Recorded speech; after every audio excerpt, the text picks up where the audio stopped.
আওয়ামী লীগ এইভাবেই অন্যের কাজে ভর করে এই ক্ষমতায় আসছে এবং গত 15 বছর যে ক্ষমতা চালাইলো সেটাও জনগণের ভোটে আসে নাই, সেটা ওই পার্শ্ববর্তী দেশের কারণে আসতে পারছে।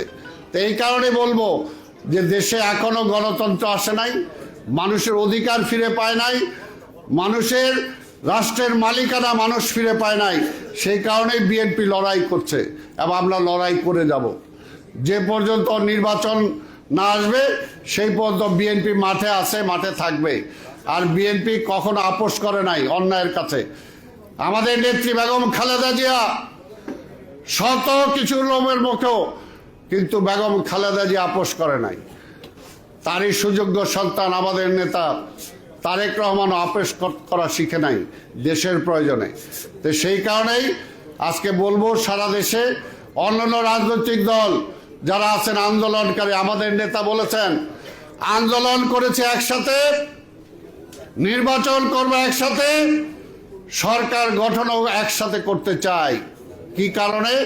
কারণ আওয়ামী লীগ এই দেশটাকে পুরা শ্মশান বানায় দিয়ে গেছে। এমন কোনো সেক্টর নাই যেটা ক্ষতিগ্রস্ত হয় নাই। কাজে ঐক্য ছাড়া এটাকে কোনোভাবেই গড়ে তোলা যাবে না। কাজে মনে করেন না যে বিএনপি দুর্বল এই কারণে ঐক্যের কথা বলে না। বিএনপি সবাইকে নিয়ে চলতে চায়, সবাইকে নিয়ে চলতে চায়। কাজেই এই ঐক্যে যদি ফাটল ধরান তাহলে সেখানে এই আধিপত্যবাদী শক্তির পক্ষে যারা আছে তারা লাভবান হবে, দেশ লাভবান হবে না, দেশ লাভবান হবে না, দেশ ক্ষতিগ্রস্ত হবে। তাই আল্লাহর রাস্তে বলবো বিএনপিকে খাটো করতে চায় দেশকে খাটো করেন না। দেশের সাথে, স্বাধীনতার সাথে, গণতন্ত্রের সাথে বিএনপির নাম জড়িত। যেটা বললাম, স্বাধীনতার ঘোষণা দিয়েছেন জিয়া রহমান। আবার স্বাধীনতাকে রক্ষা করার জন্যই, গণতন্ত্রকে রক্ষা করার জন্য এই দেশের মানুষ জিয়া রহমানকে এনে ক্ষমতায় বসাইছে এবং জিয়া রহমান এই বিএনপি গঠন করছে। এবং তারপরে জিয়া রহমান চলে যাওয়ার পরে বহু ষড়যন্ত্র হয়েছে। কেউ ছিল না বিএনপিতে। 91 সালের নির্বাচনে এইরকম আওয়ামী লীগ মুজিব কোর্ট বানায় সব মন্ত্রী টন্ত্রী তৈরি করে রেডি হয়ে গেছিল।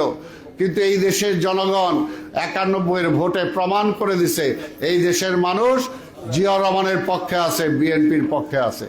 ঠিক তেমনি ভাবে এইবার যত ষড়যন্ত্রই করেন, আবার যখন ভোট আসবে যখনই হোক সেই ভোটে দেখবেন, কারণ এই দেশের মানুষ আর ফেলানি হইতে চায় না, এই দেশের মানুষ পরাধীন হইতে চায় না, এই দেশের মানুষ আধিপত্যবাদী শক্তির কাছে মাথা নত করতে চায় না।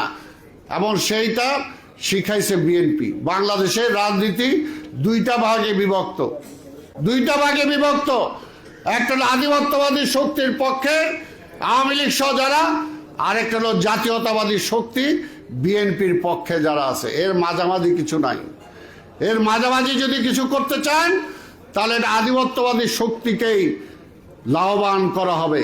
এখন চিন্তা করে দেখেন সেদিকে যাবেন কিনা, নাকি জাতীয়তাবাদী শক্তির পক্ষে থাকবেন। পরিষ্কার, দেশকে যদি বাঁচাতে হয়, দেশের মানুষকে যদি বাঁচাতে হয়, তাহলে বিএনপি ছাড়া কোনো বিকল্প নাই, খালেদা জিয়া তারেক রহমান ছাড়া কোনো বিকল্প নাই। আর বেগম খালেদা জিয়া তারেক রহমান জাতীয় ঐক্যে বিশ্বাস করে, সবাইকে নিয়ে চলতে চায়, তারা একা চলতে চায় না এত কিছুর পরেও। তাই আসেন ঐক্যবদ্ধভাবে আমরা আগামী দিনের এই পরিস্থিতিকে মোকাবেলা করে ষড়যন্ত্রকে মোকাবেলা করি। ষড়যন্ত্র হচ্ছে, কাজে ষড়যন্ত্রকে মোকাবেলা করি এবং মোকাবেলা করে এই দেশের মানুষের হারিয়ে যাওয়া অধিকার, সেই অধিকার আমরা ফিরিয়ে দেই। ভোটের অধিকার, সেই ভোটের অধিকারটা ফিরে। অনেকে কয় আরে ভোটের জন্য কি রক্ত দিচ্ছে না? হ্যাঁ, ভোটের জন্যই তো রক্ত দিছে, ভোটের জন্যই তো রক্ত হয়েছে। যদি শেখ হাসিনা ভোট দিত তাহলে তো শেখ হাসিনা পালাইতে হইতো না। যদি ভোট দিত, ভোটের মাধ্যমে যদি সরকার পরিবর্তন হইতে পারত, তাহলে তো আজকে দেশের অবস্থা এটা হইতো না।